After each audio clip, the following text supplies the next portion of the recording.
Buenos días a todos, bienvenidos a un nuevo webinar de Observatorio de Recursos Humanos. Para los que no me conozcáis, soy Maite Sainz, aunque yo creo que casi todos me vais a conocer porque como estoy todo el día haciendo webinars, pues es muy posible que los que os hayáis apuntado a este ya sepáis quién soy. Maite Sainz, directora de ORH. Muchas gracias a la Comunidad de Madrid y en especial al Instituto Regional de Seguridad y Salud en el Trabajo por proponernos hacer esta primera sesión sobre este tema que a mí personalmente me parece complejo, me parece necesario y súper interesante en un momento como el actual.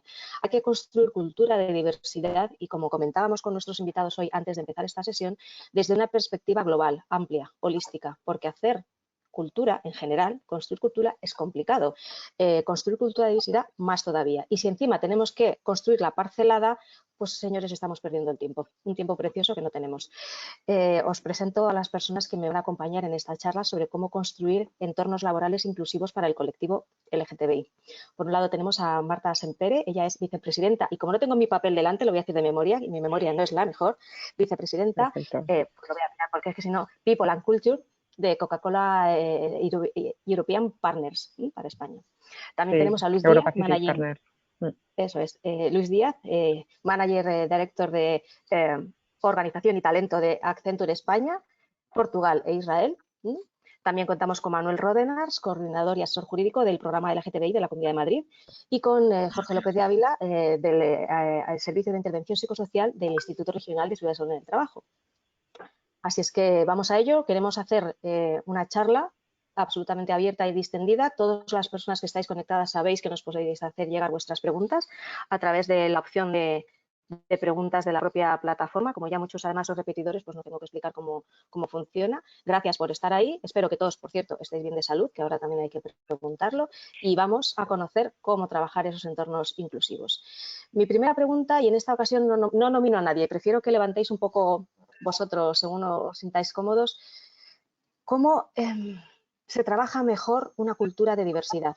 ¿Centrándonos en las personas o centrándonos en los equipos? En vuestra experiencia, si queréis vamos, y si no voy directamente y nomino, no me importa, pero Marta... Bueno, arranco yo, ¿os parece? Vale. Gracias, Jorge. Bueno, mi opinión es que tienen que ser las dos dimensiones en paralelo, desde luego individual y colectiva simultáneamente, porque cada dimensión es que aporta cosas diferentes en este camino, ¿no?, que tenemos que andar. Por un lado, seguro, cuando hablamos de la dimensión individual, tiene mucho que ver con sensibilizar, con tomar conciencia y con ser capaz de poder ser, bueno, pues consciente de esos sesgos inconscientes que muchas veces tenemos y que, bueno, pues muchas veces cuando tomamos conciencia de ello nos permite evolucionar. Por supuesto, la dimensión colectiva es la que nos va a permitir garantizar que nos movemos hacia una verdadera transformación cultural.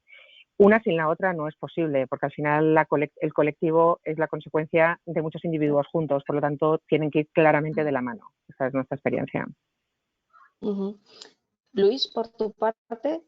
Sí, coincido bastante con Marta. Yo creo que hay que trabajar diferentes planos, ¿vale? Nosotros en el plano individual, pues trabajamos los temas de empoderamiento, trabajamos con propuestas de valor específicas, casi para personas concretas, ¿no?, como el desarrollo de los altos potenciales dentro del colectivo LGTB. Luego, a nivel colectivo, digamos que en este caso es un caso particular porque tenemos, o tal como lo concebimos en Accenture, ¿vale? Tenemos al propio colectivo de empleados LGTBI con los que se trabaja los temas de pertenencia, los temas de comunidad, los temas de visibilidad, de apoyo, de familia, pero tenemos la suerte de contar con una familia extendida muy grande, ¿no?, que son los aliados, ¿no?, que son parte muy activa del colectivo y que nos ayudan un montón, ¿no?, porque son nuestros agentes del cambio. Y luego está la dimensión sistémica dentro de la organización, ¿no?, donde tienes que trabajar pues, los elementos pues, de sensibilización, ¿no?, trabajar lo que comentaba antes Marta de los sesgos inconscientes que todos tenemos, ¿vale?, y donde se trabaja bueno, pues la dimensión, digamos, más cultural, ¿no?, de de lo que es la diversidad y cómo esto lo sientes de verdad como algo que es natural y que tiene que ser pues parte del día a día, ¿no? Hay vasos, Manuel, hay vasos comunicantes entre la realidad, la actividad que están haciendo las empresas privadas en este ámbito, sobre todo en el colectivo LGTBI, y lo que hacéis vosotros desde la Administración de la Comunidad de Madrid, en este caso. Bueno, es una realidad que abordamos de manera diferente. Las empresas, por un lado, con las que coincido tanto con Luis como con Marta, efectivamente necesitan desarrollar un trabajo con las personas en individual para poder tener unos equipos que puedan trabajar cohesionados y que sientan que están en unos espacios seguros y en unos espacios donde se les va a respetar desde su orientación sexual o desde su identidad de género.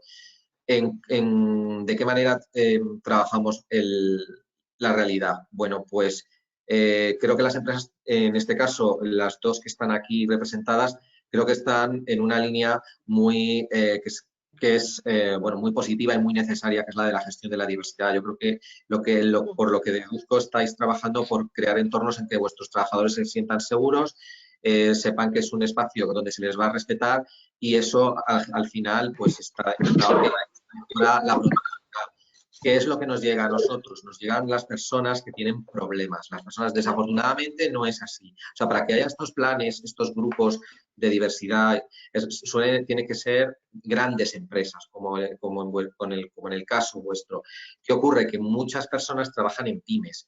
Y en pymes, bueno, pues las personas LGTBI están expuestas muchas veces a los prejuicios y a la visión personal de la diversidad afectivo-sexual del empleador, que en muchos casos pues acaba desembocando en actitudes discriminatorias, en situaciones de acoso, en situaciones que acaban minando la moral del trabajador, porque piensa que no se le reconoce su trabajo, puesto que prevalece antes que nada pues cuál es su orientación sexual y su identidad de género. Entonces, hay muchas personas sufriendo a día de hoy por este tema, que tienen miedo de contar en su trabajo que son LGTBI, que viven con temor a que se conozca su orientación sexual, y hay otras incluso que ya llegan al problema. Entonces, cuando vienen a nosotros, porque tienen o bien un problema ya psicológico, están muy dañadas por lo que están viviendo en su trabajo, problema legal de acoso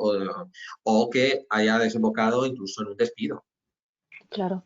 Y como precisamente vosotros, por ejemplo, en Coca-Cola y en Accenture, ¿cómo le dais seguridad al trabajador que pertenece a ese colectivo para que no tenga ese miedo a decir, sí, yo soy LGTBI? No hay una obligación. Además, luego, por otro lado, no hay una...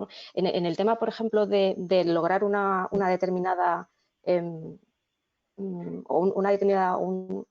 igualdad de trabajadores de unos colectivos y otros, así como, por ejemplo, en el tema de las mujeres hay cuotas, en el tema del colectivo LGTBI no hay. Además, tampoco, o sea, es una invasión hasta cierto punto de tu intimidad y un tema ahí de no sé, ¿cómo provocáis hasta cierto punto que ese entorno sea confiable para ellos?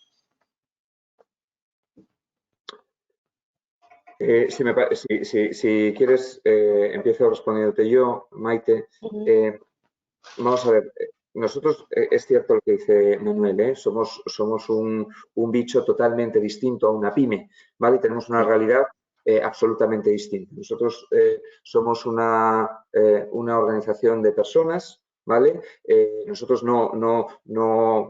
nuestro negocio pasa por tener el mejor talento, ¿vale? Y porque este sea el que sea, venga de donde venga, con la orientación sexual e identidad de género que tenga o con su background cultural, su edad, lo que sea, ¿no? Entonces, nosotros esto lo tenemos muy metido en todo lo que hacemos desde la propia declaración de nuestros valores, ¿no? Dentro de los que se incluye tener las mejores personas, ese es uno de nuestros valores, y aquí sin ningún tipo de distinciones, y un tema de respeto por el individuo, que también está en nuestros valores, ¿vale? Entonces, eso va de saque. Esto son cuestiones que no son negociables, ¿vale? Luego también hay un tema, ¿vale? Y es que para nosotros el tema de la diversidad es un imperativo de negocio, ¿vale? Entonces, nosotros creemos que un entorno de trabajo diverso e inclusivo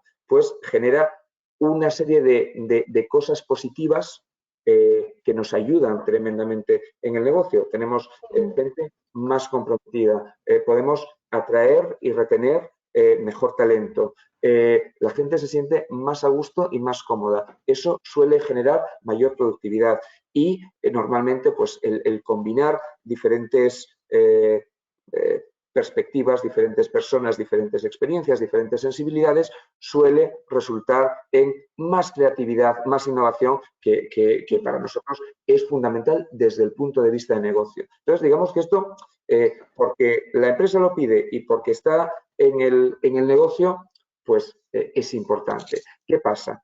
Que hay un tema adicional de querer hacer muy visible este compromiso con la diversidad, ¿vale? Nuestros líderes hablan de diversidad continuamente y hacen referencias al colectivo LGTBI específicamente cuando hablan de estos temas. Esto lanza un mensaje muy potente, Claro. ¿vale? Nosotros, en el caso de nuestros aliados, ¿no? De nuestros apoyos, de nuestros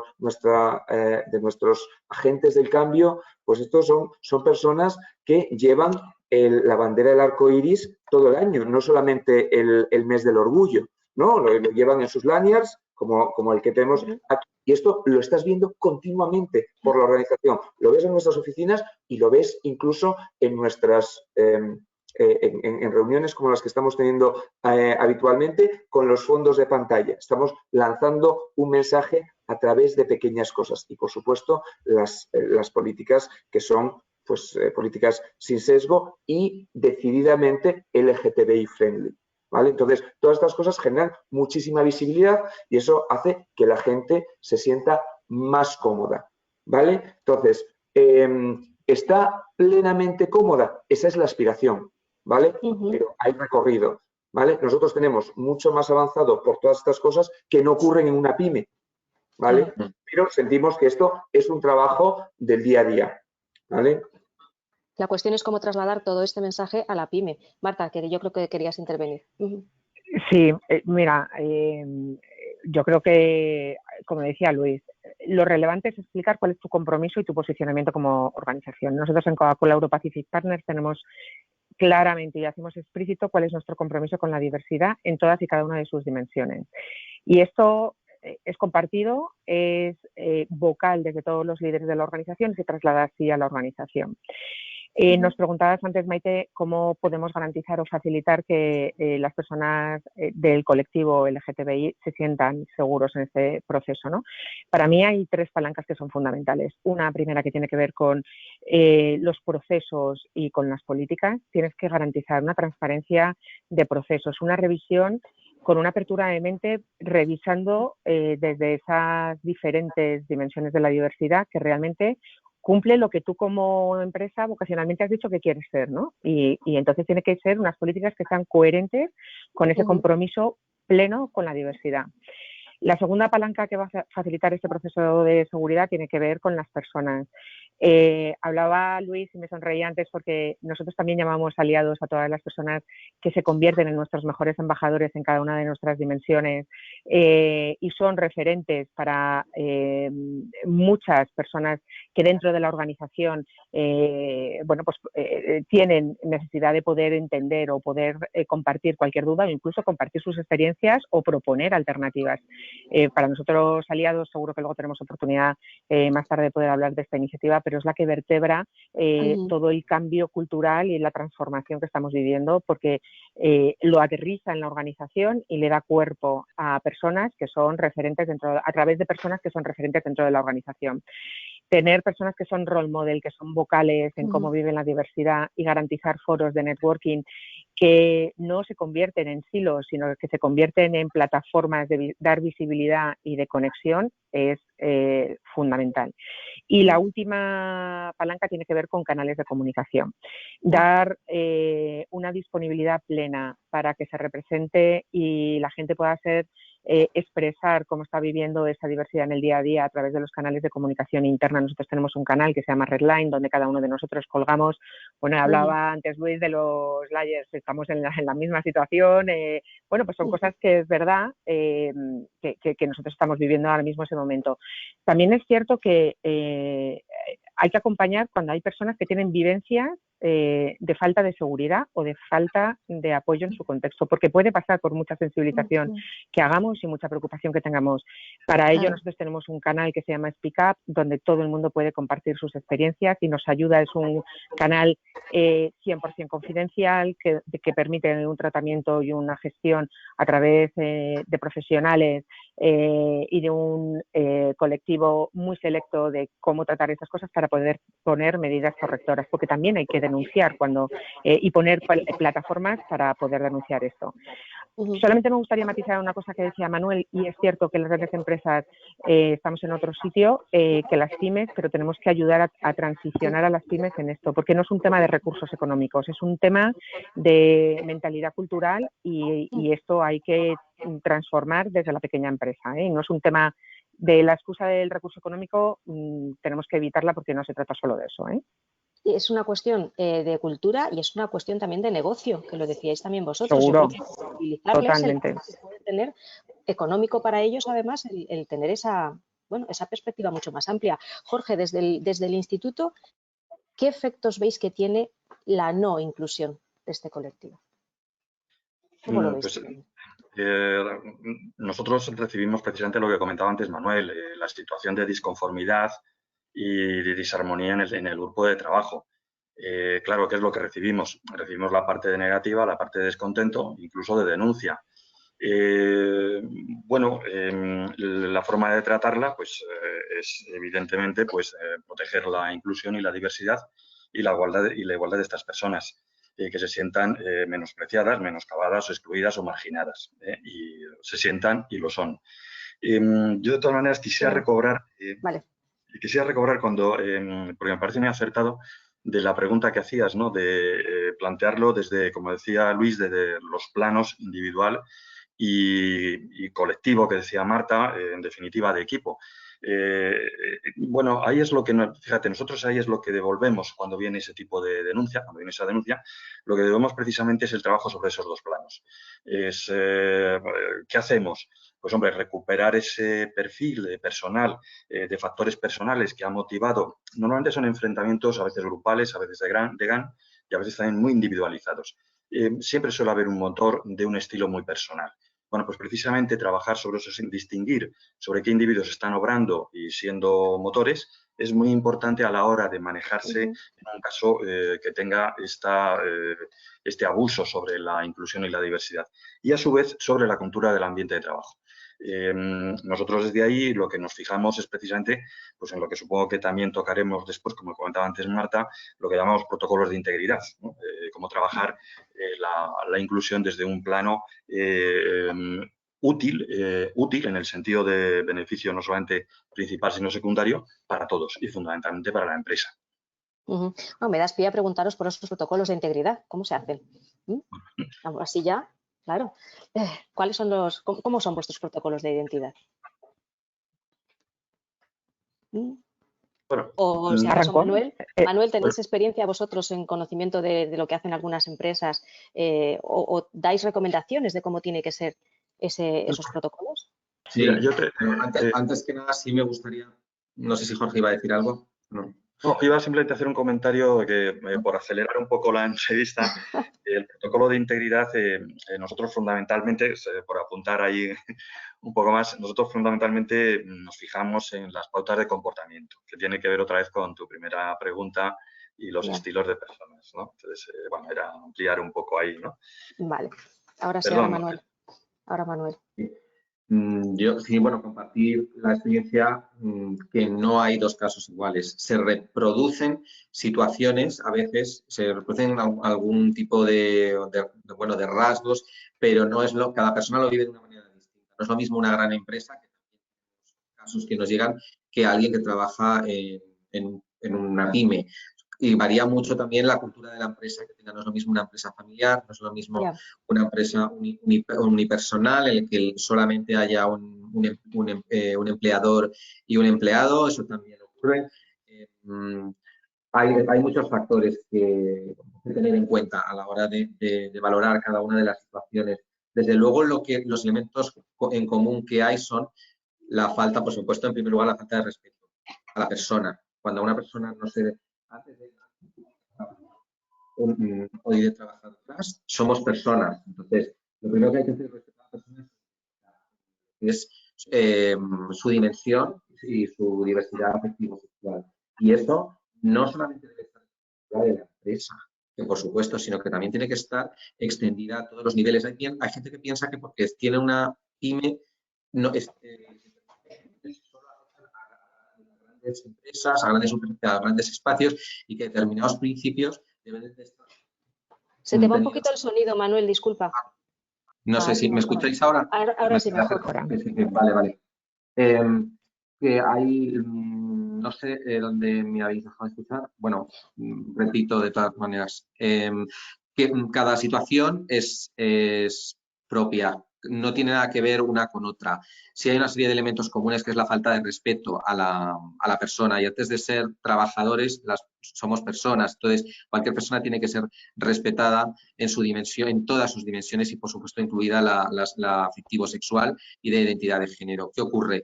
Que hay pymes especialmente, y también algunas grandes empresas que consideran que esos principios pues no o se sienten por encima de ellos, o que no les deben o que prevalecen otras cuestiones a la hora del desarrollo profesional de las personas afectadas. Y muchas veces imperan los prejuicios y determinadas maneras de ver la vida todavía siguen prevaleciendo como una losa para muchas personas que no se atreven a hablar.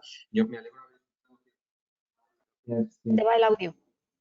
¿Te va el audio? Que hablaba que tenéis un canal de SICAP, ¿no? Para que si alguien tenía algún problema pudiese comunicarlo con... Se oye fatal. Ahora se oye mejor. Es que se va y viene, ¿sabes? Vale. Pues estos canales de comunicación son fundamentales. Si algún trabajador o alguna trabajadora considera que no está siendo debidamente tratada, debe de ponerlo en conocimiento. Porque es verdad, sí nos han llegado casos de situaciones discriminatorias que las personas que estaban arriba lo desconocían. Esto se ha gestionado todo a través de mandos intermedios que lo han tratado de tapar, lo han tratado de ningunear, de ocultar, y cuando esto llega al mando superior, pues no da crédito de que eso esté pasando en su organización, pero ya a veces es demasiado tarde. Ya hay una persona que está con una depresión, ya hay un trabajador que ya está o en una situación al límite de abandonar la empresa. O sea, ya se ha estropeado mucho no ya el clima laboral, sino lo que es la trayectoria de ese profesional, por culpa de que este asunto no ha sido abordado debidamente a tiempo y porque no hay una cultura empresarial de respeto. Eso es lo fundamental. O sea, es importante recordar, es importante los gestos, las celebraciones hoy es el día de la diversidad afectivo-sexual, la Semana del Orgullo. Es muy importante recordar estas cuestiones, porque se está recordando que los derechos LGTBI son derechos civiles y son derechos humanos, y que lo que se celebra durante todo este tiempo es un recordatorio de lo que se ha conseguido y lo que queda aún por conseguir. Y dentro de lo que queda aún por conseguir está, por supuesto, la igualdad material. Y para conseguir esa igualdad material tendremos que tener todas las garantías de que en ningún ámbito laboral tiene por qué darse situaciones discriminatorias. Entonces ya hablaremos de igualdad material, y si se producen, están todos los mecanismos perfectamente activados y desarrollados para intervenir. Entonces, ese es el horizonte. Según te estoy escuchando, yo interpreto algo que me parece súper interesante, y es la trazabilidad de las políticas de inclusión y diversidad, tanto horizontales como verticales, que supongo que tiene mucho que ver con esos protocolos que habéis comentado antes. Y ahí va mi pregunta: ¿cómo aseguráis esa trazabilidad, o cómo son vuestros protocolos? En el fondo, vamos un poco a lo mismo. No sé si quieres intervenir primero tú, Marta, o Luis. Bueno, yo creo que lo primero que hay que entender es que los protocolos históricamente parecían, o las políticas, que era algo cerrado que se firmaba y que quedaba en una caja, y ahora mismo tiene una flexibilidad y una apertura y una necesidad de adaptación y revisión de manera continua. Hay una cosa que yo creo que es muy importante, que tiene que ver con el lenguaje que incluye esas políticas. Hay que ser muy explícitos para garantizar que todo el mundo se siente incluido en esas políticas. Por lo tanto, garantizar que tenemos guías de lenguaje inclusivo para todas y cada una de las dimensiones, en concreto de la que estamos hablando hoy. Bueno, pues garantizar que hay referencias explícitas al colectivo LGTBI en las políticas, en el tipo de, en cada una. Cuando hablamos de las políticas de recursos humanos, hablamos de cómo es la experiencia del empleado en sus momentos de la verdad. Esto tiene que ver con cómo decide ir a tu empresa o irse a otra, cómo es el proceso de selección, cómo le acompañas durante un proceso de aplicar a una vacante en otro departamento, o poder promocionar, o incluso cuando decide optar a otro proyecto profesional fuera de la organización, cómo es ese proceso también de salida y de conversación positiva para aprender también de cómo ha sido esa experiencia y qué huella deja, ¿no? Garantizar que no pierdes ninguna oportunidad, sino que garantizas que todo el mundo vive cada uno de esos momentos de la verdad en esa experiencia del empleado de una manera inclusiva y de una manera genuina, es el objetivo de estas políticas. Por lo tanto, mi recomendación es revisar el lenguaje, adaptarlo y hacerlo explícito para que todo el mundo diga: en esta política hablan de mí y tienen una preocupación concreta por mi característica personal. Y por otro lado, garantizar que se revisan adecuadamente, o bien porque haya oportunidades de mejora identificados por los propios responsables de ese proceso, o porque haya personas que lo hayan vivido con alguna oportunidad de mejora y nos lo transmiten y nosotros lo incluyamos. Creo que es el gran reto que tenemos en las políticas para garantizar esa trazabilidad. Claro, es que es súper importante personalizar o individualizar muchísimo la propuesta de valor al empleado a partir de la identificación del journey concreto. Porque muchas veces se trabaja con los momentos de la verdad, pero en genérico. Los momentos de la verdad son muy distintos en función de, pues eso, de tu identidad, de cómo te sientas tú. Luis, en vuestro caso. Pues nosotros desde que empezamos nuestra propia transformación, nosotros tenemos, llevamos trabajando los temas de diversidad desde hace muchísimos años, ¿vale? Lo que pasa es que hemos cambiado la manera en la que lo estamos haciendo, ¿vale? Cuando nosotros empezamos nuestra propia transformación digital para posicionarnos como referentes y ayudar a nuestros clientes a hacer ese tipo de transformación, pues empezamos a dotarnos de nuevas capacidades, ¿no? Entonces, pues nos dotábamos de capacidades, por ejemplo, de diseño de experiencias. Y entonces decíamos: oye, así como nosotros tenemos los diseñadores de experiencias, diseñadores de servicio que hacen cosas pensando en los clientes de nuestros clientes, ¿vale? Pues estas mismas capacidades podemos ponerlas al servicio de nuestros propios procesos de recursos humanos y de nuestra propia gestión de talento. Entonces, nosotros, cuando empezamos en esa línea, empezamos a trabajar con diseñadores, con un perfil de empleado que está muy próximo a la antropología social, ¿no? Que observa mucho lo que está ocurriendo, que va tomando nota, que va dándose cuenta de las relaciones, de los impactos de las diferentes relaciones, cómo funcionan las redes y demás, para revisar todo lo que es, como decías tú, Maite, el journey del empleado y cómo es la experiencia del empleado en todos los procesos de recursos humanos, ¿no? Entonces, nosotros hicimos esa propia revisión con nuestros diseñadores, también en la línea que comentaba Marta de los momentos de la verdad, para pues incluir esas pequeñas cositas, esas intervenciones, esas cosas que marcan la diferencia. Entonces, nosotros poníamos a los diseñadores en pensar: oye, vamos a ver, para cada una de nuestras diversidades, donde está la LGTBI, pero donde están otras muchas que tienen que ver pues con raza, con edad, con credo, con perfil psicosocial, etcétera. Pues para cada uno de estos, ellos se ven perfectamente representados en todo lo que hacemos en recursos humanos. Pensemos en un candidato, por ejemplo, un candidato del colectivo LGTBI. Cuando oye hablar de Accenture, ¿qué es lo que oye? Cuando se pone a investigar y entra a nuestra página web, ¿qué es lo que ve? Pues debería encontrar de primera mano que este es un sitio tremendamente inclusivo donde queremos contar con su talento, donde hay profesionales como él, y todo eso lo fuimos incorporando, ya te digo, con pequeñas intervenciones que para nosotros marcaban mucho la diferencia, ¿vale? Los temas de visibilidad son fundamentales en todo esto. Por ejemplo, nosotros cuando hacemos, no sé, procesos tan importantes como el de desempeño, ¿no? Evaluación de desempeño, ¿no? O cuando pensamos en el desarrollo de nuestras personas, el factor diversidad y en concreto el factor LGTBI entra de una manera muy clara. Nosotros tenemos una política de tolerancia cero a la discriminación, ¿vale? Entonces nuestros procesos tienen una serie de mecanismos de aseguramiento de la objetividad, la transparencia y la no discriminación de nadie, ¿vale? Entonces, esto está fenomenal. Y luego tenemos lo de las propuestas de valor personalizadas, ¿no?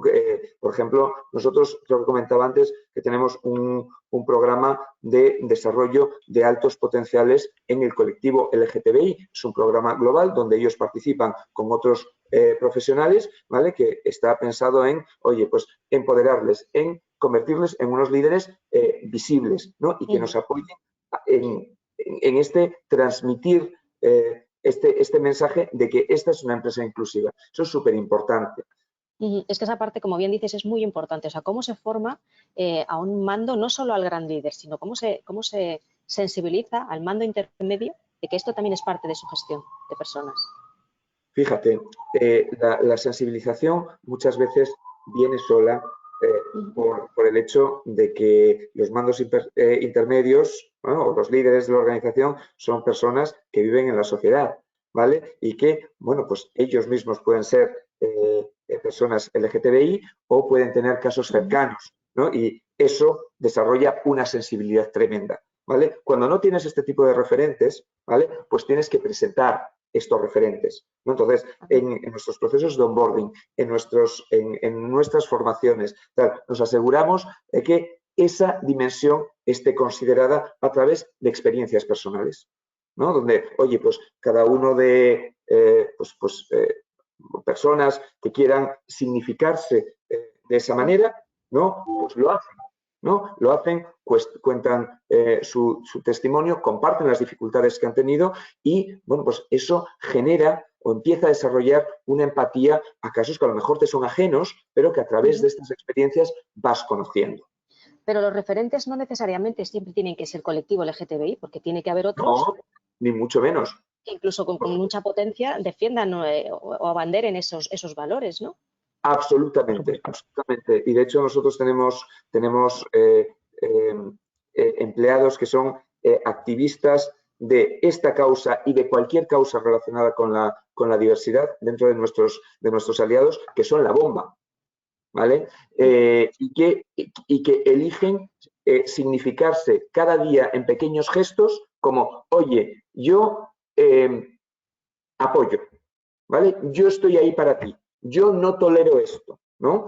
Y lo hacen, pues eso, llevando sus signos visibles o sacando este tema en una reunión de trabajo interna nuestra o con nuestros propios clientes, que tiene un impacto positivo brutal. Manuel, fíjate que esto sería súper interesante, trasladar esa idea de los referentes, tanto del colectivo LGTBI como no, a un discurso entendible por la pequeña empresa. Y ligado a todo el tema de cómo eso impacta también en su negocio. O sea, al final, la diversidad es negocio también. Sí, por supuesto. La pedagogía es necesaria.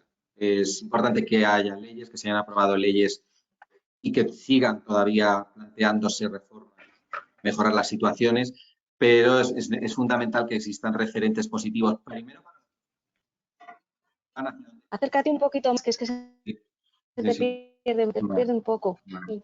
Es importante que existan referentes LGTBI para las personas que tienen muchas veces dudas acerca de, bueno, cómo deben plantearse algunos problemas y cuestiones fundamentales que les afecta por su condición personal.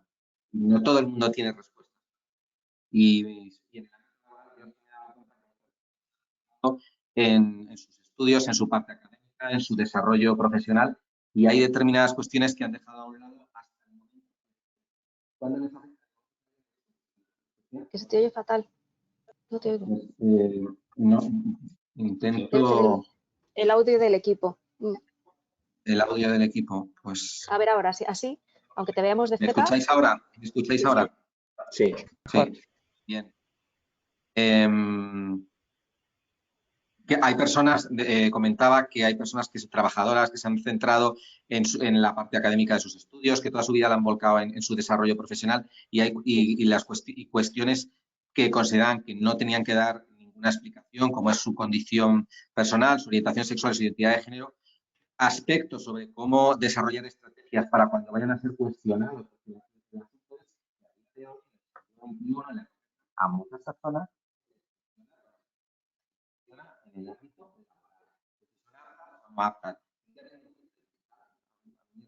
No se te oye, que apenas. No se te oye. No se te oye. A ver. No tienes es que, claro, se va y viene. Yo creo que es, a lo mejor sí con cascos. Voy a probar con cascos, sí. Vale. Si queréis, Bueno, mientras seguimos. Oye, ¿Sí? mientras Manuel busca los cascos, ¿vale? Es una pena no tener cifras más... Sobre eso quería hablar ahora. O sea, sobre las cifras quería hablar ahora. Fantástico. Claro. No, iba de no tener cifras, por ejemplo, para esta casuística tan particular para nuestra economía en España, que es el tema de pymes versus grandes empresas y demás. Nosotros sí que tenemos algunos números, ¿vale? Un estudio que hicimos hace unos meses que se llama Getting to Equal, ¿vale? Donde hablamos con cerca de 2.000 directivos de empresas de más de 50 empleados. Claro, aquí tienes empresas muy distintas. Puedes tener una pyme, puedes tener una gran corporación, ¿vale? En cerca de 30 países, con lo cual también es un estudio global, no está particularizado para la situación de España, pero salían unos números muy interesantes. Por ejemplo,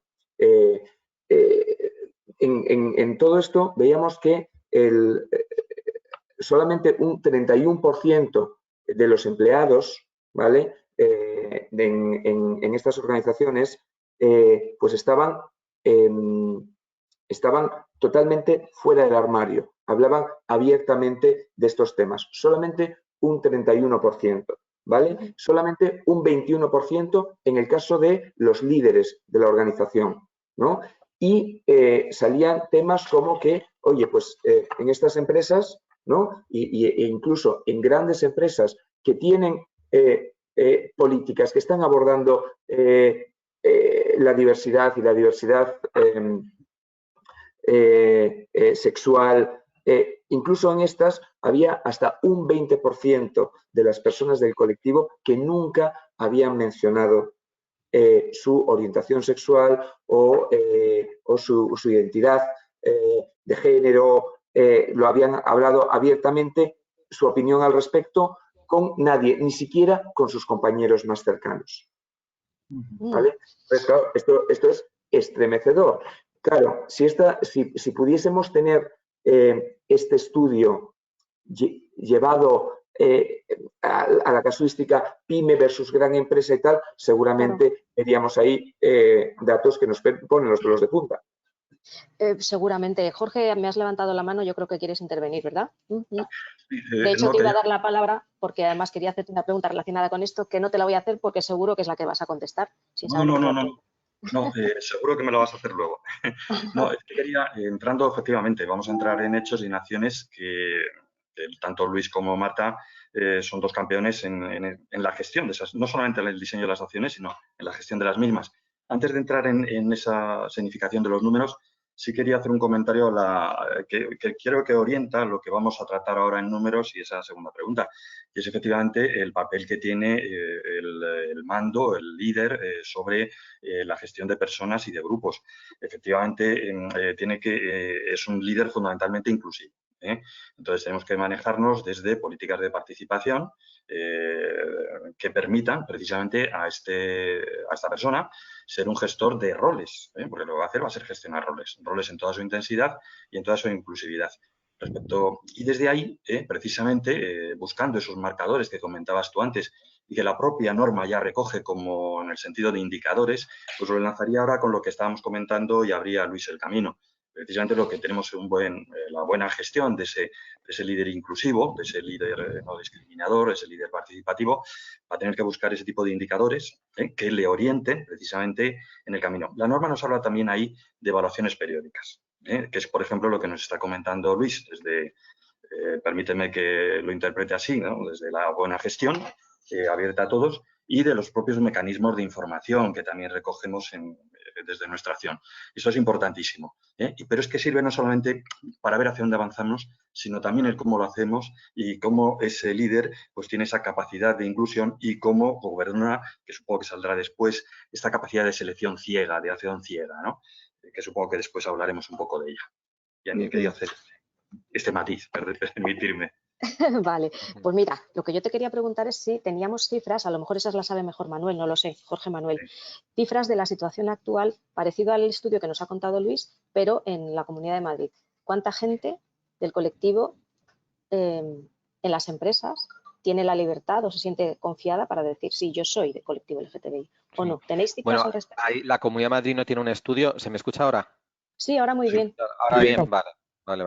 Pues la Comunidad de Madrid no tiene un estudio, pero sí hizo uno la Federación, y el índice de personas fuera del armario en el ámbito laboral era bajísimo. No recuerdo exactamente, pero creo que era entre un 20 y un 30, aproximadamente, coincidiendo con lo que decía Luis. O sea están en la línea. Mira, yo os quiero poner un ejemplo para que entendáis la dimensión en cómo estamos. Yo recibo consultas de mucha gente que me pregunta si se va a casar y si tiene obligación de decirlo en el trabajo porque no lo quiere decir. Entonces, cuando yo les pregunto, ¿y por qué no lo queréis decir? Porque tú no sabes. Y dice, bueno, yo de mi empresa, entonces yo indago un poco más. Dice, bueno, por los comentarios que escucho, porque mi jefe hace chistes homófobos, porque el entorno es muy machista, porque como nunca me han parecido que sean personas que estén por la diversidad, por su actitud, por sus comentarios. Entonces, ¿qué tienen miedo? De que llegue a recursos humanos una nota de que el día tal se van a casar, que tienen fecha en el registro y que la persona con la que se van a casar es del mismo sexo. Entonces, eso es muy común. O sea, yo lo que quiero trasladaros es que en este servicio esa pregunta es frecuente, y frecuente en una ciudad como Madrid, y de profesionales. Entonces, algo está pasando. Algo está pasando cuando la gente tiene miedo. Totalmente. ¿Cómo medís, por ejemplo, vosotros? Claro, no hay estadísticas, yo os lo decía al principio, en materia de igualdad de la mujer, sí hay un sistema de cuotas en algunos casos, bueno, unos referentes claros para decir estamos en la línea o no, pero ¿cómo medís vosotros el retorno de todo lo que estáis haciendo y sabéis que estáis en la buena línea o no? ¿Cuáles son vuestros baremos? En nuestro caso, perdón, Jorge, ibas a decir. Bueno, es que tal como se plantea, tenemos distintas perspectivas. La perspectiva, por ejemplo, de retorno, yo se la devolvería esa pregunta a Marta y a Luis. Desde la perspectiva de integralidad, pues la veríamos desde la norma y desde las obligaciones que tenemos dentro de la no discriminación e igualdad a hacer una conciliación común para todos y, vamos, no respetuosa, sino de obligado cumplimiento. Sorprende que ahí sería un elemento de ignorancia por parte del responsable. La conciliación es obligada para todos. Son distintas perspectivas. Tal y como esta última la plantearías y desde un punto de vista más positivo y más avanzado, yo la llevaría, pues me parece muy bien, al punto de retorno y se la devolvería a Marta y a Luis, que son además los que empujan en ese sentido. Son la punta de lanza social. Pues adelante. Yo cojo el testigo y mi experiencia en Coca-Cola Euro Pacific Partners es una dimensión que, lejos, como decíais, de la parte de género o a lo mejor de discapacidad, no tiene unos targets porque no tiene un marco legal que obligue a un cumplimiento concreto, numérico. Esto hace que el objetivo tiene que ver con una transformación cultural y cómo ese colectivo, el LGTBI, se siente incluido y no se siente de alguna manera señalado dentro de la organización. Ese es el gran reto y la ambición que tenemos. Para eso nosotros muchas veces los indicadores van a ser muy cualitativos, pero yo animo a que cojamos un pulso tanto internamente como externo, y esto es en lo que nosotros muchas veces estamos haciendo. Hablaba antes Luis de qué tipo de estudios se están haciendo. Nosotros hemos participado en la auditoría Stonewall, que además nos permite entender qué nivel de maduración tenemos y de madurez tenemos en cada uno de nuestros indicadores, con preguntas muy concretas sobre procesos de recursos humanos, sobre procesos de comunicación, sobre estilos de liderazgo, y tú tienes que reconocer ahí cuál es tu nivel de madurez y a partir de ahí estableces tus siguientes pasos y líneas de acción, y además te da un benchmark de qué es lo que ocurre en la sociedad, porque también muchas veces, bueno, en mi caso en concreto, nosotros trabajamos con empresas de otro ámbito europeo, donde también el avance tiene otros ritmos, porque en la organización se refleja mucho lo que ocurre también en la sociedad. Entonces, yo creo que también tener un benchmark aspiracional de qué es hacia dónde quieres ir, pero también cuál es la realidad del entorno donde se desarrolla tu negocio es muy necesario. Pero también hay que hacer una reflexión interna y preguntar de una manera directa a los empleados cómo están viviendo esta ambición que tú claramente y este compromiso que tú has expresado como organización. Nosotros este año queremos escuchar la voz del empleado, y habitualmente en los últimos tiempos esos surveys que hacíamos periódicos iban muy enfocados exclusivamente a temas de engagement. En los últimos tiempos, por razones obvias de la pandemia, hemos incorporado toda la parte de well-being, que está adquiriendo una dimensión muy relevante y que cada persona en su colectivo y por su forma de trabajar lo vive de una manera diferente. Y el paso siguiente es ver cómo vive la inclusión y la diversidad, no con un foco único específico a LGTBI, pero sí con preguntas específicas de fomentamos un entorno donde tú puedas expresar tu realidad, donde tú puedas vivir de una manera plena tu realidad personal, profesional, de género y tu realidad sexual. Esto yo creo que es muy relevante y es hacia donde debemos ir las empresas. Por lo tanto, creo que hay que coger el pulso, no minimizar los indicadores cualitativos y medir cumplimiento de seguimiento de acciones y tener un calendario para garantizar que esto ocurre. Por supuesto, hay indicadores negativos que no nos gustan, pero que también te dan claramente un pulso, que tienen que ver con qué número de denuncias en el canal de acoso van llegando respecto a este topic, porque además también es un indicador muy claro de qué tipo de vivencia, si son de cubrir básicos que no están bien definidos en procedimientos, o empezamos a otro tipo de cuestiones que claramente representen que ya hemos dado un paso más y que estamos en un nivel de madurez diferente, ¿no? Pero hay no tener indicadores cuantitativos específicos ni desde el punto de vista mandatorio y legal algo que cumplir no nos exime de la necesidad de coger la voz del empleado, de entender qué se está haciendo fuera y hacer medidas puntuales y continuas para ver la evolución. Luis, yo me imagino que vosotros en una línea similar, ¿no? Sí, yo no puedo estar más de acuerdo con Marta, con lo que acaba de comentar. Por añadir algún elemento adicional a esto, pues nosotros vemos que todo este tipo de iniciativas tienen retorno a través de una serie de indicadores que medimos habitualmente, ¿no? Por ejemplo, pues la capacidad de atraer y retener al talento clave, ¿no? Decir, oye, pues nosotros en nuestros mecanismos de escucha estamos preguntando continuamente cuáles son las razones por las que eligen Accenture y las razones por las que deciden quedarse en Accenture, ¿no? Es una medida de NPS interno de nuestros empleados, ¿no? El hecho de que salga este motivo, ¿no? El tema de la diversidad de manera recurrente entre las razones por las que la gente está a gusto en la compañía, nos dice que estamos en el buen camino, con cosas por hacer, pero en el buen camino, ¿no? Luego también está el tema del posicionamiento de marca, ¿no? No solamente de marca de empleador, ¿no? Que está muy relacionado con lo que acabo de decir, sino de marca general de Accenture. Oye, pues los reconocimientos que estamos teniendo por parte del mercado, por parte de organizaciones más ligadas al activismo LGTBI y tal, respecto a las cosas que hacemos, pues demuestra que estamos en sintonía con la sociedad, ¿no? Y esto traslada una imagen de marca, oye, pues distinta, ¿no? Y luego también hay una serie de temas donde quizá el KPI no es tan directo, ¿vale? Pero, oye, pues el tema de que la gente se sienta cómoda trabajando, siendo quien es, de manera visible y demás, redunda en pues más engagement, en entornos de trabajo más vibrantes, ¿no? Donde la gente pues se lo pasa mejor, está más relajada, está más a gusto con sus compañeros y eso acaba resultando en más productividad, en más creatividad, en más innovación, que para nosotros es súper importante, ¿no?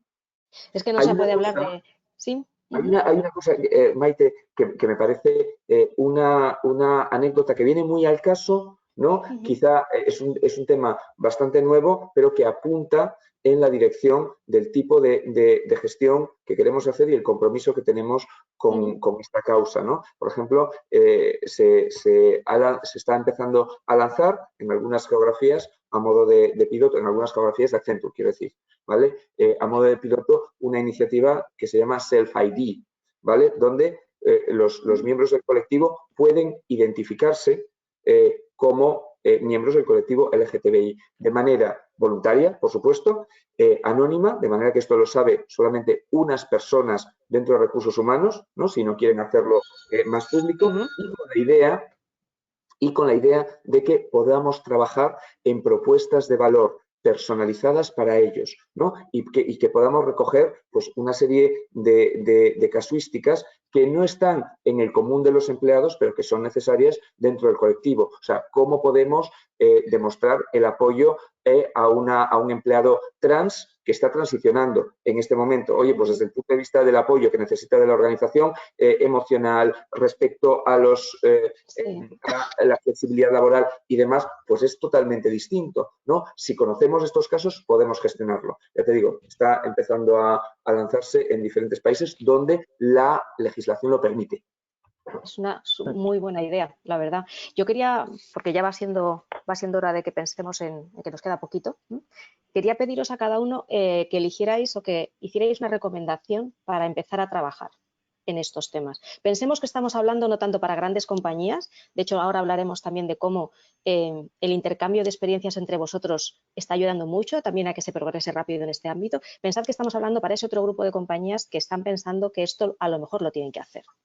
¿Qué primeros pasos recomendaríais para dar? Para que no se haga bola, porque al final tenemos tanta tarea, ¿no? Que dices, guau, y además, ¿y esto por dónde lo cojo? Bueno, pues por dónde se cogería generar un espacio de trabajo para el colectivo, teniendo en cuenta además y ligándolo con una cosa que habéis dicho tanto Marta como Luis, que no se puede hablar de bienestar corporativo si no gestionas ese bienestar desde la diversidad en conjunto. Pues casi te voy a romper yo ahí la línea. Vale, pues nada, sí, yo encantada. En este caso. Hombre, a ver, para mí sería muy fácil, porque en definitiva te amparas en una norma y bueno, pero eso al final ya sabemos, llevamos muchos años de humanidad y sabemos que eso no funciona. No obstante, por eso quiero empezar. Vamos a la realidad del terreno, que es lo que tú estás preguntando y que Marta y Luis pues, nos lo explicarán muy bien, y Manuel. Yo atacaría desde la no discriminación. Desde la no discriminación y pues lo enlazaría con lo que comentaban también Marta y Luis, ¿no? La gestión de personas y la necesidad de líderes que manejen la inclusión. La inclusión y en este momento, claro, es que la perspectiva sería siglo XXI, ¿no? Tenemos que trabajar todos en talento y en una situación muy dinámica, muy multifactorial y muy multicausal. Entonces, la primera es comprender la realidad, la no discriminación, y a continuación, pues sensibilizarnos sobre los elementos que son vehiculares. Aquí lo comentaba Marta, decía hincapié en ello, el lenguaje. Yo es como empezaría. Vale. Hay recursos a disposición de todo el mundo y aquí aprovecho para continuar con la pregunta y lanzársela a Manuel. ¿Hay recursos disponibles, pues por ejemplo, para trabajar en lenguaje en el ámbito empresarial? Sí. Yo creo que sí, hay guías, creo que hay guías de buenas prácticas, algunas empresas han hecho la suya propia, coincido absolutamente con Jorge en cuanto al lenguaje y de hecho es lo que tenía pensado para compartir si queremos dar una buena recomendación. No va a haber nada que perciba un trabajador o una trabajadora más como señal de que su espacio laboral es seguro que tener la sensación de que en su entorno laboral no se utiliza un lenguaje peyorativo hacia ningún grupo de personas por ningún tipo de condición. Cuando una persona se mueve en un ámbito en el que no se escuchan ni chistes ni comentarios derogatorios, que por mucho tiempo que lleven en el acervo coloquial nos puedan parecer que están normalizados, eso es muy importante erradicar, porque lo sigue habiendo Sí. y hay gente que no le da importancia. No, bueno, es que esos insultos siempre han estado ahí. Pues no, son términos negativos, hacen daño a las personas y en el ámbito laboral no solamente es un síntoma de que, ojo, que aquí, como se sepa cómo soy en realidad, puedo tener problemas. Entonces, Vale. pero vamos, sí hay guías, sí me consta que hay recursos y hay gente trabajando, o sea, que en el campo. O sea, en el campo laboral hay gente tomando iniciativas. Me consta que hay una buena dirección que se ha iniciado en la que están algunas empresas involucradas y algunas entidades, y es un buen camino, Empezará afectando a la gran empresa, pero bueno, pues que ojalá se extienda al resto. Yo creo que ahí entran en juego los trabajos que están haciendo asociaciones como Ready. Me imagino que luego, ya para finalizar, comentaremos, ¿no? Pero ya para redondear esta pregunta, pues una recomendación por parte de Marta y de Luis, un poquito diferente, si queréis ir sumando al lenguaje.